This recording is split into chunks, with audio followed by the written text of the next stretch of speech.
with Uncharted 2, we really wanted to not only tell a really compelling story with interesting characters, but we wanted to just put you in these over-the-top cinematic set-piece moments that feel ripped straight out of a summer blockbuster movie. It lets you have control over Drake as you're having to play through those set pieces. So we wanted to just give all the technology we could to the engine to allow us to create these moments.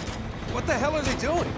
On PlayStation 3, for our first game, we were using probably only 30% of the power of the cell, and this time we're like getting close to 100% of like using all the power of the PS3, and how can we use it just to make the game look just beautiful and have better gameplay and just more everything over the top and all that stuff.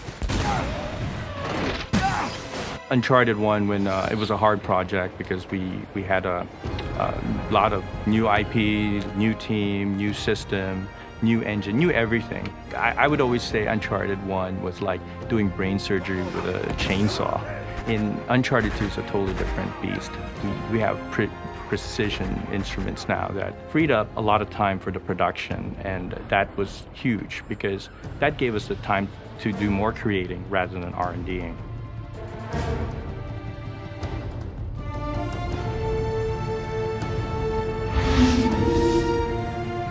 In Uncharted 2, we integrated use of the Havoc physics engine, as opposed to a proprietary physics engine we wrote for last game. We're able to do a lot more things we couldn't do last game. We can have light fixtures hanging up the ceiling that are dynamically reacting to events that are going on around you. We have destructible cover all over the place.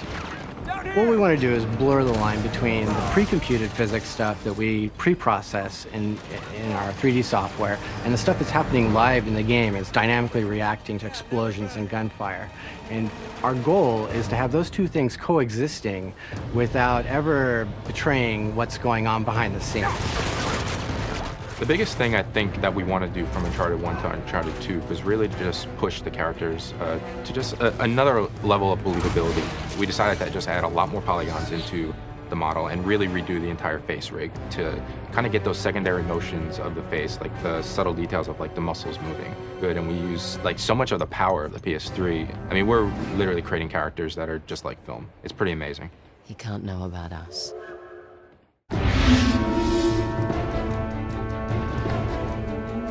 We often talk about moments in the development of Uncharted, but they're these iconic images packed with drama and a spirit of adventure, and so the train was definitely one of these. We wanted a technology that will let us place Drake on objects, be able to move those objects, break them apart, and still keep the player's gameplay intact the whole time. And we're calling them active cinematic experiences.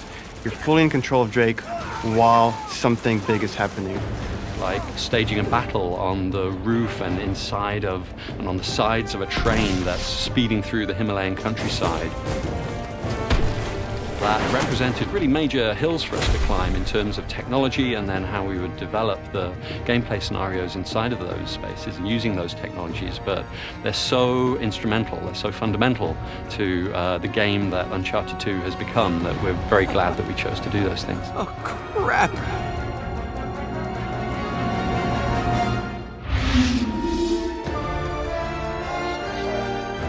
With the Uncharted franchise, we really are bringing a unique set of gameplay mechanics that no other game is providing. We're a third-person cover-based shooter, but we also have a hugely expansive traversal moveset. So we've got characteristics of a platform game, and then we've got great hand-to-hand melee combat, so it's all seamlessly fluid, and Drake just really feels like a fully realized human being, and anything that you think you could do, Drake can do. So in Uncharted 2, we had three pillars of gameplay. We had traversal, we had gunplay, and we had hand-to-hand combat.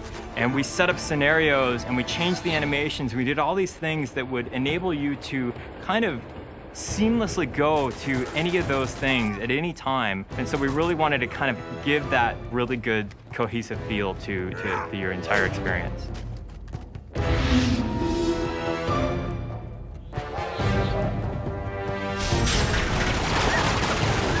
We could not have made Uncharted 2 without having made Uncharted 1. We had such a foundation, such a great base to start from, that we built everything on top of. And so our goals for Uncharted 2 were to just really expand even more. We're constantly having to find ways to optimize into like how can we squeeze more in during the experience, and we have more than achieved that goal. We've definitely outdone ourselves on this game. Oh God, be careful. Holy shit. We're gonna pack more explosions, more big budget, Hollywood blockbuster explosions, buildings collapsing. You know, we want to maximize people's time. You know, if they're gonna spend 12 to 15 hours in our game running through it, we're gonna make sure that every minute of that, there's something unexpected getting thrown at them, there's something falling down around them, and they're caught up in the middle of it.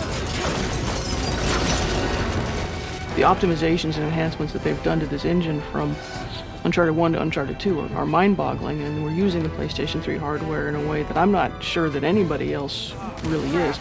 To have that visual experience be so right and so seamless that you get the effect of people not wanting to put the controller down.